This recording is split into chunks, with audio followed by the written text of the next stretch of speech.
अस्सलाम वालेकुम स्टूडेंट्स, क्या हाल है? ठीक है।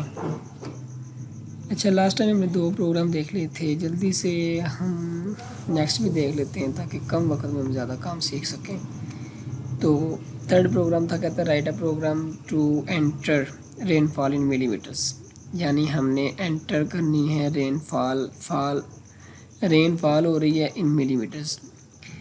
मिलीमीटर्स भी एक मेजरमेंट का कुछ छोटा सा पार्ट होता है। उसमें जो भी बारिश हो रही है जो है ना, हमने उसको कन्वर्ट करना है इनटू मिलीमीटर इनटू इंचेस। यानी इंचेस मिलीमीटर से थोड़ा सा ज़्यादा एरिया होता है, तो उसमें हमने कन्वर्ट करना है। पहले रेन हमने उससे स्कैनअप के तौर पर, इनपुट के तौर पर लेनी है स्कैनअप से, और बाद में उसको इंचेस में कन्वर्ट करनी है। वो फार्मूला लगाएंगे और बाद में हमने इसको प्रिंट अप कर देना। तो चलते हैं डेव सी प्लस प्लस की तरफ। तो यहाँ पर मैं क्या कहता हूँ, इंटर रेन इन एम। एक ये फार्मूला ले लिया, वेरिएबल ले लिया। दूसरा मैं यहाँ पर लेता हूँ इंच वाला। आगे प्रिंट एफ लिख देता हूँ। हम यूज़र से जो है ना वो एंटर करवा लेते हैं कि एंटर करें रेन इन एम मिलीमीटर्स में। Enter rain fall in millimetres. जो भी है वो एंटर कर देगा हमसे, हमारे पास यहाँ पर वैल्यू आ जाएगी। स्कैनएफ का फंक्शन भी सेम यूज़ होता है। परसेंटेज डी का साइन लेना पड़ेगा क्योंकि हमें इंटर टाइप ले रहे हैं। स्कैनएफ में एम्परसेंड का साइन भी यूज़ होता है। रेन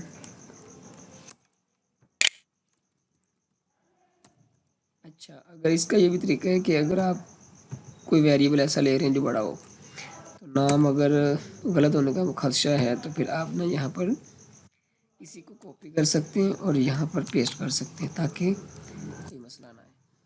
अच्छा, अब देख लेते हैं प्रोग्राम ठीक काम कर रहा है। एंटर रेनफॉल इन मिलीमीटर्स आपने एंटर कर दिया, फर्ज करें 3 एंटर किया। तो जब ऐसे एंटर करते हैं तो फिर आगे यानी हमारा प्रोग्राम ठीक काम कर रहा है। अब यहाँ पर हमने फार्मूला लगाना है।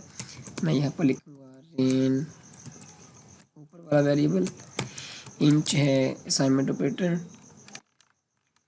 रेन इन एम यानी जो एम मिलीमीटर में एंटर होगी उसको हम डिवाइड कर देंगे 25.4। यही प्रिंट जो है वो उसने दिया हुआ था, 1 इंच बराबर है इतने के, तो उस पर वो डिवाइड हो जाएगा जितना हम एंटर करेंगे।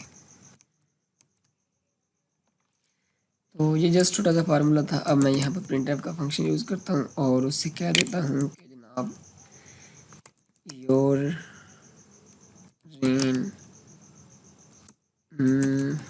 ऐसे लिख सकते हैं कि रेन फॉलिंग इन इंचेस। ये भी यहाँ पे यूज़ कर सकते हैं ताकि वैल्यू प्रिंट हो जाए। परसेंटेज डी का साइन लिया है और आगे ही हमने वही वेरिएबल लेना, कौन सा लेना, ये वाला लेना। मैं इसी को कॉपी करता हूँ आपकी आसानी के लिए ताकि आप इसको समझ सकें कि सेम वेरिएबल अगर लाना चाहते हैं तो फिर आप इसको कॉपी करें। ठीक है जी, रन करके देखते हैं क्या कहता है।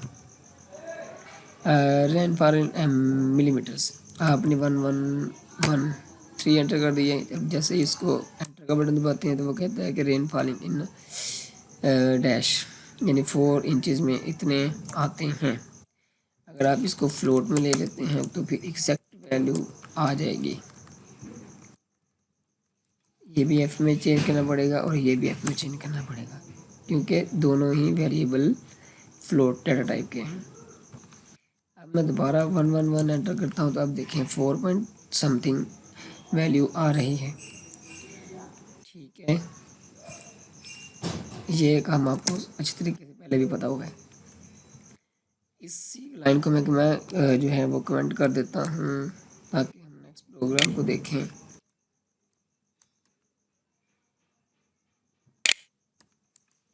नेक्स्ट प्रोग्राम की तरफ चलते हैं। स्टेटमेंट कहता है कि write a program to convert 1000 rupees into dollars. यानी 1000 रुपीज़ उसने खुद बता दिया, यानी हम कोई वैल्यू की इनिशलाइज भी वहीं पे करवा देंगे और डॉलर में कन्वर्ट करना है। और ये हमारे पास फार्मूला दिया हुआ है कि $1.85 का हुआ है। अच्छा जी, तो फिर क्या करना पड़ेगा, PKR मैंने पाकिस्तानी रुपीज़ के लिए वेरिएबल ले लिया है और डॉलर का सेम ही नेम रखूँगा। अब PKR को मैं पहले ही कह देता हूँ क्योंकि उसने भी वैल्यू हमें दे दी हुई है कि 1000 रुपीज़ है। और क्या करना है, अब इसको हमने छोटा सा फार्मूला लगाना है कि dollar is assignment operator PKR को हम मल्टीप्लाई कर देंगे 85 के साथ, यानी जितने भी सॉरी डिवाइड करना है। ठीक है, बड़ी वैल्यू से छोटी की तरफ जा रहे हैं तो डिवाइड कर देंगे। अब अगली लाइन में मैं यहाँ पर प्रिंटर्स को करवा देता हूँ कि %d, ये बता देता हूँ मैं क्यों परसेंटेज यूज़ किया हुआ है पहले। %d rupees in is equal to %d dollar. अच्छा,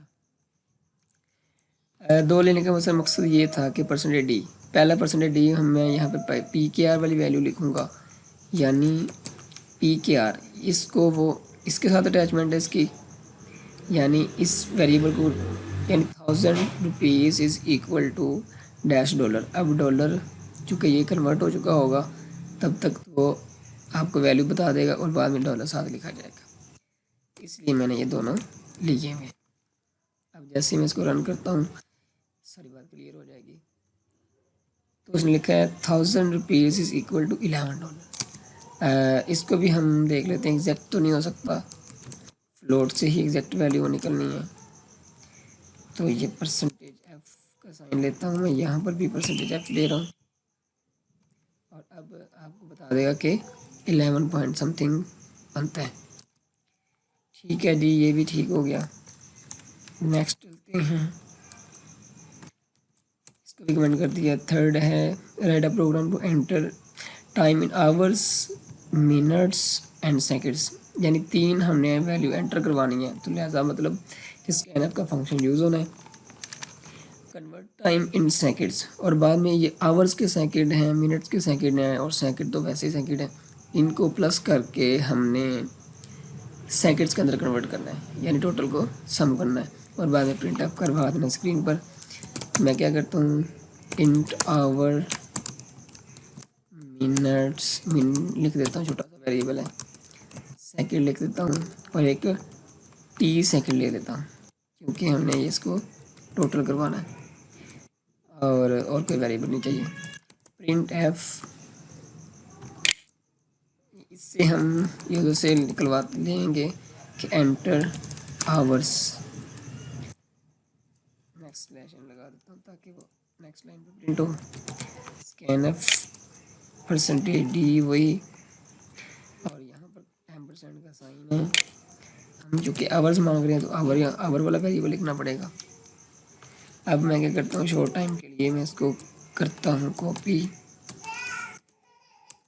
यहाँ पे पेस्ट कर दिया, फिर यहाँ पे पेस्ट कर दिया। अब यहाँ पे आवर की जगह पे मैं यहाँ पे लिख सकता हूँ कि मिनट्स एंटर करें और ये वाला वेरिएबल भी हम मिन ही लेंगे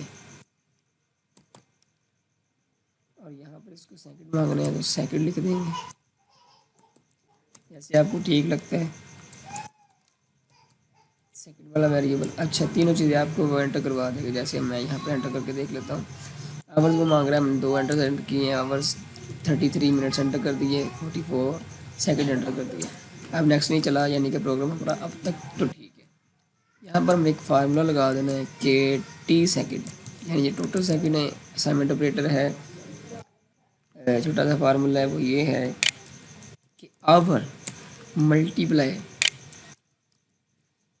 3600, यानी क्योंकि एक आवर में एक आवर में जो है वो 60 मिनट्स होते हैं और 1 मिनट में 60 सेकंड होते हैं। अगर 66 को मल्टीप्लाई करें 66 के साथ, सॉरी 60 को मल्टीप्लाई करें 60 के साथ तो 3600 आंसर आ जाता है। तो लिहाजा मैंने आवर में जितने भी सेकंड हैं उसको मल्टीप्लाई कर दिया, जो भी हम आवर यहाँ पर एंटर करेंगे। वो 3600 के साथ मल्टीप्लाई होगा और हमारे एक आवर में जितने सेकंड होते हैं वो हमारे पास आ जाएंगे। तो हम इसको प्लस कर देंगे, किसके साथ करना है जी, मिनट्स के साथ। मिनट्स को भी हम मल्टीप्लाई करना है किसके साथ, मिनट्स में कितने सेकंड होते हैं, 60 सेकंड है, तो ये भी हो जाएगा। और ये प्लस करना है किसके साथ, सेकंड के साथ। सेकंड तो ऑलरेडी सेकंड रहते हैं इसलिए वो एज इट इज़ आ जाएगा। यहाँ पर मैं क्या करता हूँ कि print F total seconds are percentage D equal to just T second वाला हमने वेरिएबल लेना है, क्योंकि ये यहाँ पर कॉल हो रहा है, ये दोबारा इधर से जाएगा, ये जो फॉर्मूला लगा होगा इसकी वजह से डाटा सारा इसके अंदर शो हो जाएगा। यहाँ पे सेमीकोलन है।